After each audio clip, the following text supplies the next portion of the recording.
খাওয়াচ্ছে। ওহো, জোর করে খাওয়াচ্ছে? আচ্ছা, জোর করবো না, তুমি খেয়ে নাও। কিছুই খাইবার চাই। আচ্ছা, আমাকে আমি খেয়ে দেবো।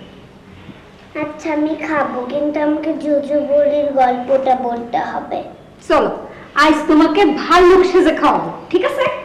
না, গেদাসাওয়ালা তো বিরক্তি করে। তোমার ছেলে মেয়ে নেই? না, বিয়ে করি নাই। ভালো বেতন না পালি ক্যাম্বা করি। আপনি যদি নানারে বাজার খান না করতে দেন, তাহলে আমার ইনকাম ঠিক বাড়ি যাবে, আর তাহলে আমি বিয়ে করতে পারবো। ও, বাজার করতে পারলে তোমার ইনকাম বেড়ে যায় না? খাও, আপারে কয়ে তোমার ইনকাম বাড়া দিস। ওই ছেলে, তুই তো ফটফট করিস কে? হ্যাঁ, ঝগড়া করো না, দাও আমার কাছে, দাও, আমি ওকে খাইয়ে দেবো। চলো, তোমাকে আমি জুজুবুড়ির গল্প বলবো, রাজকন্যা রাজপুত্রের গল্প বলবো। হ্যাঁ দাদু, চলো চলো আমরা খেয়ে নিই, কেমন? দেখি চারটে খাওয়াতে পারি নাকি। খাবে।